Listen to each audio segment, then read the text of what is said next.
What's up, Billy? Oh, just got back from the gym, trained some legs. Now I'm going to do this. Right on. This is my buddy Cole Henry. He runs the show with me. Me and him interviewed Ricky Morton not that long ago. But that was fucking boring. Damn. How you doing? Well, the first question I have for you, man, this is the one I'm most interested in. I realize there are 3 possible ways that you could go to the WWE Hall of Fame.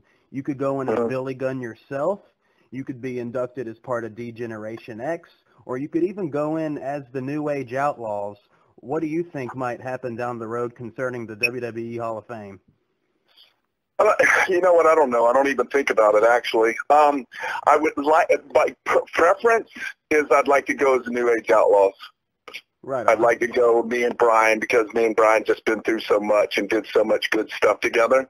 I'm thinking, though, they won't send us until they send all of DX. Do you think they'll include Chyna?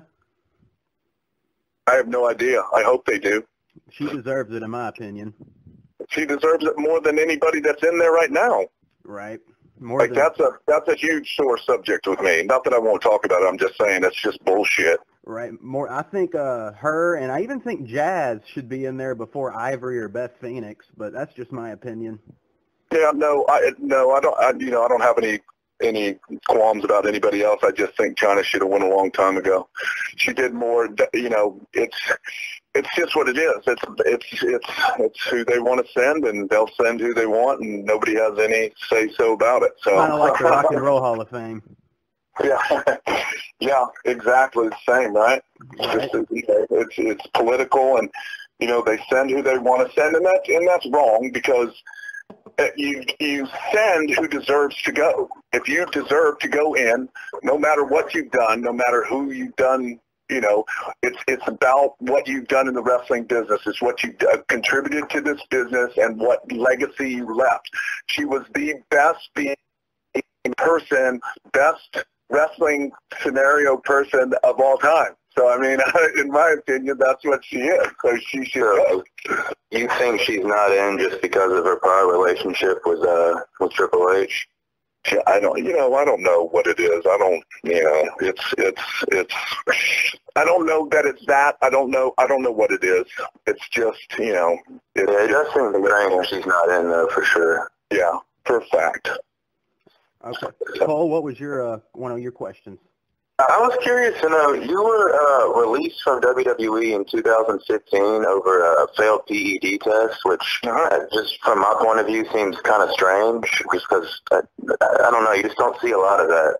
And I know that there were rumors that it happened at a bodybuilding event, and I was just wondering, was there more to it, or was it just... There's a lot more to it, but I told him I wouldn't talk about it. Gotcha. So there was my end of the deal. It was just, it was a powerlifting contest. I just did it. Me and Which, he was the strength and conditioning coach at the Performance Center. He came to me and said, "Hey, have you ever done a powerlifting contest?" And I went, "No, I never have." And he goes, "Well, let's train for this. They have a Masters, which Masters is 50, and it's like Masters 1, 2, and 3. It's like 50 to 55, 55 to 60, that kind of thing." So it just gave us like some incentive to train for, and I've never done one, so it's kind of cool to do bucket list. But the rest of it kind of, they tested me, and I told them exactly what I was on, and they said they didn't care, and I said, "Hey, well, I don't know what to tell you. So, and then somebody leaked it to somebody, and then they told them, and then they fired me, and I took it.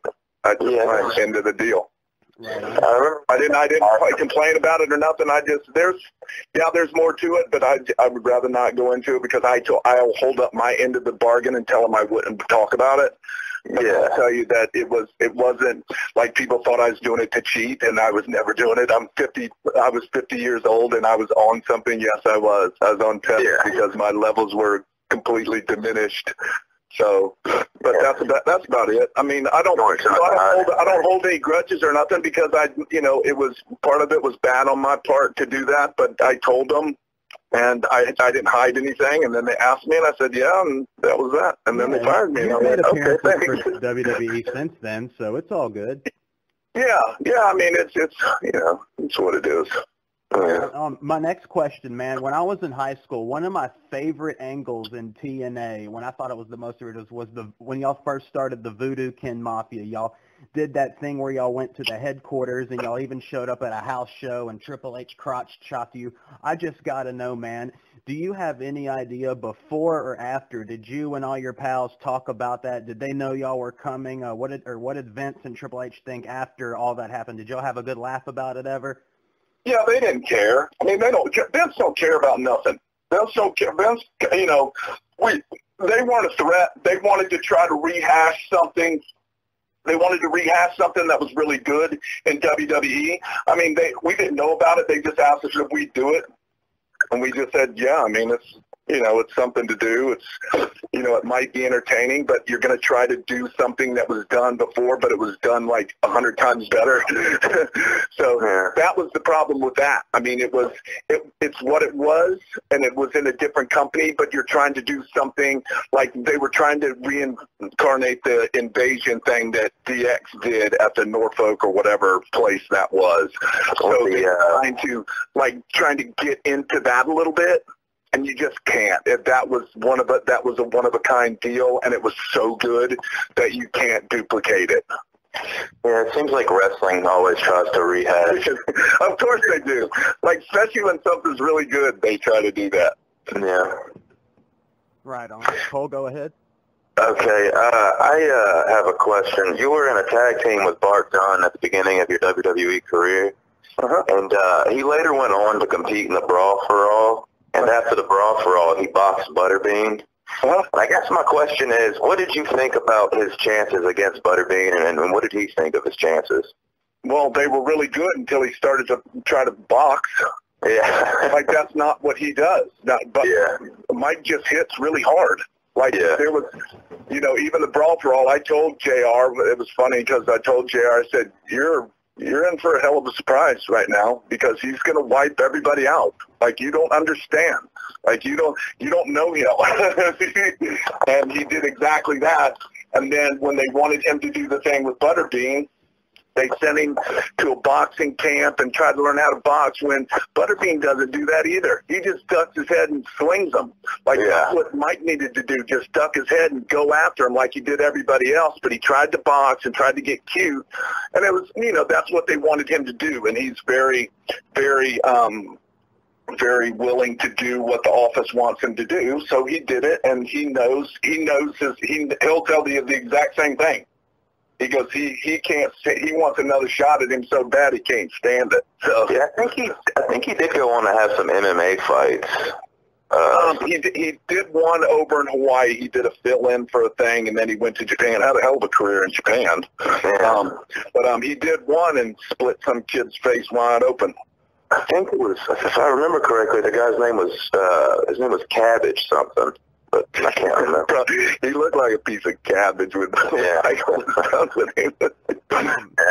Billy, I'm curious about your son.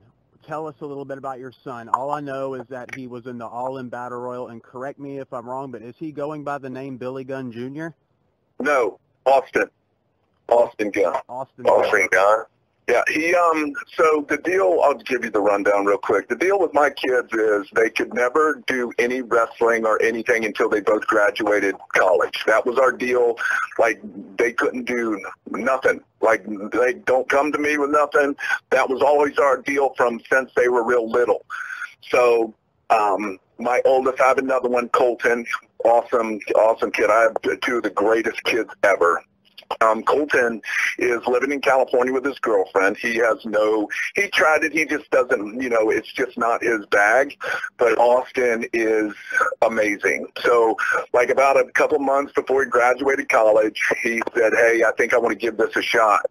And I went, oh man! I thought by the time they wanted to graduate, they'd be grown out of it. Being as they've been around it their entire lives, they know all about it. So he came to me, and I said, okay. So I took him to this little school down the road just to see where he was at, and just running him through the paces a little bit, and then he wanted to do it, and now he's been training probably about a year. He's amazing. He is so good. And people say, well, aren't you supposed to say that because he's your kid? No, if you know me at all, you know I won't do that. I don't say you're good if you're not good, and I'll tell you you're bad if you're bad. But he's really good. He doesn't emulate anything he sees on TV. He's had about probably 7, 8 matches, and they just keep getting better and better, and he's amazing. He's twice the athlete I am, and he's got twice the personality I have, so if that tells you anything. How old is he? 24. 24. Yeah. Go ahead, Cole. You got it anymore? Yeah, I have one more question. Me too, for you. You were, of course, you were Mr. Ass for a while, and then when you switched to the tag team with Billy and Chuck, your character obviously changed quite a bit. My question is, how did the fan reaction change? You know, if you were just walking in the mall as Mr. Ass compared to walking through the mall as Chuck from the Billy and Chuck tag team, what was the difference like? Yeah. Yeah, nothing really. I mean, they knew what it was. They knew what we were doing. They thought it was amazing. You know, they didn't understand it at first, but once they caught a hold of it and go, okay, this is pretty entertaining. Yeah, you guys have pulled this off pretty good. So there wasn't any really any bad lashback. You know, there's a lot of you're going to have a lot of people saying, oh, I can't believe you did that. And then you go, why? Yeah. Right. All it is challenging me as a performer. That challenged me as a performer. Because just like I said, I'm not gay. I have nothing against gay people. I love gay people. Just a character. To try to pull off a character, that's a once in a lifetime deal that you get to do. And when they come to you and ask you to do that, you question yourself, hey, it's not a question of, hey, I don't want to do that because it's against what I do. It's, hey, can we do this? Can we actually pull it off? Because trying to pull off a character, you have to believe in it 100% so the people will buy into it. If you don't buy into it, the people won't buy into it. So really all it was challenging me as a performer. Is what that whole thing was. Yeah, I was just watching the show the other day where y'all gave each other the headbands that said Billy and Chuck on it. Billy, the last question I have for you is just what is next for Billy Gunn, and what are you doing right now? Are you approaching the end of your career, say? Are you going to do this till you drop? You know what? I can still do it at a pretty good level. I don't, I'm not, of course I hurt and ache and stuff, but it's just, I love doing what I do. I coach during the week at Team 3D. I love coaching. And I'll do that, and I'm booked all the time. Like, people still want to see me, so that's I guess that's a good thing. Yeah, as long as I can still do this, am I approaching the end of it? Sure I am, because I'm getting older, and I'm, this going to the gym all the time and staying in the shape that I am is starting to wear on me.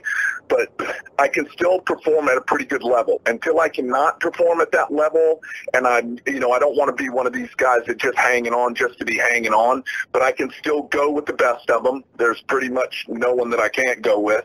And that's not, I'm not bragging, I'm just saying, as long as I can do that and I feel comfortable doing what I do, and I can still, to where people don't go, God, you're old and don't move anymore. No, that'll never happen. That's when I'll quit. Well, shit, but you got a shot at the NWA title soon. Yeah, in Puerto Rico on the 16th of December, yeah. So, I mean, that's telling. And I did the All-In show, which was amazing. Those kids were awesome. I love that one, but if they sign with WWE, I don't know. Yeah, well, I don't know if I'd hold your breath on that one. Right. Well, Billy, Kip, whatever you want me to call you, I really appreciate you giving us your time, and I will like to stay in touch to get your son on the show whenever he would like to do it, so you can save my number, and I can give you his number. Everybody who's listening, this is The Ring, The Cage, and The Stage. I'm Chandler Sarles. This is Cole Henry, and we had Billy Gunn today, and, man, we thank you so much for your time. Yeah, thanks for having me. I appreciate it. Thank you very much. Yeah, man. Thank you. You have a great rest of the night, man. Okay, you guys too. All right. All right, see you.